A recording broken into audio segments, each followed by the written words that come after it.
AP రాష్ట్రం మొత్తం మీద చూసినా, తెలంగాణ రాష్ట్రం మొత్తం మీద చూసినా, దేశం మొత్తం మీద చూసినా, ఎక్కువ శాతం తెలుగు రాష్ట్రాల్లో ఇంజినీరింగ్ కాలేజీలు ఎక్కువున్నాయి.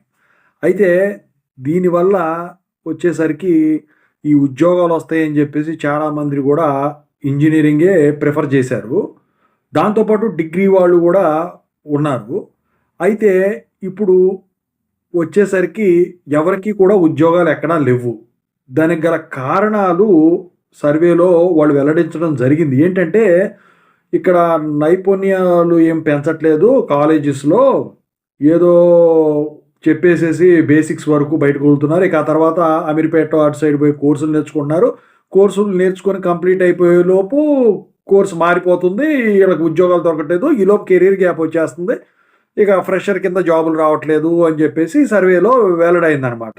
అసలు నేర్చుకునేవాడు ఎలాగైనా నేర్చుకుంటాడు. చదువుకునేటప్పుడైనా ఎలాగైనా నేర్చుకుంటాడు. అసలు రిక్రూట్‌మెంట్ జరగాలి గదా! రిక్రూట్‌మెంట్ అనేది ఆగిపోయింది. లాక్‌డౌన్ టైంలో మరి ఇదే కాలేజీల నుంచి స్టూడెంట్స్‌ని వాళ్ళు తీసుకెళ్ళడం జరిగింది. క్యాంపస్ ప్లేస్‌మెంట్స్ అనో, ఆఫ్ క్యాంపస్ ప్లేస్‌మెంట్స్ అనో. లాక్‌డౌన్ అయిపోయిన తర్వాత ఈ ప్రాజెక్టులు తగ్గిపోవడం వల్ల మొత్తం కూడా రిక్రూట్‌మెంట్ ఆగిపోయింది. సో, ఇది వచ్చేసరికి స్టూడెంట్ దగ్గరున్న నైపుణ్య లోపం కాదండి. ఇది రిక్రూట్‌మెంటు లోపం అనమాట. ఏంటంటే ఇప్పుడున్న పరిస్థితుల్లో ఆర్థిక మాంద్యం దెబ్బకి కంపెనీలు గూడా ఉన్న వాళ్ళతోనే అడ్జస్ట్ అవుతున్నాయి.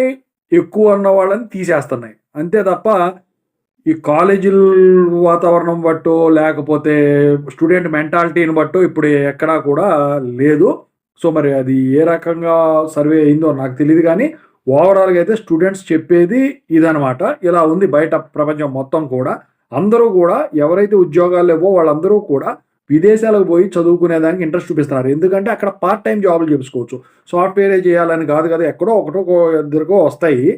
ఇక విదేశాలకు పోతే పార్ట్ టైమ్ జాబ్‌ల మీద డబ్బులు సంపాదించుకొని ఇక్కడ చేసిన అప్పులు తీర్చేపాటికి ఇక్కడ ముసలోళ్ళయిపోతారనమాట. సాఫ్ట్‌వేర్ జాబ్ వచ్చిందనుకోండి ఓపీటీ టైమ్ లోపు సో, వీళ్ళ దశ తిరుగుద్ది. లేదు ఇక మళ్ళీ ఇదే అంటే సో, ఉన్న డబ్బులు తెచ్చుకోవడం అన్నట్టు అవుతుందనమాట. ఓవరాల్‌గా అయితే ఇక్కడ స్టూడెంట్స్‌తో కాంటాక్ట్ అయిన తర్వాత నాకు తెలిసిన విషయం అయితే ఇది. మరి మీరేమంటారు?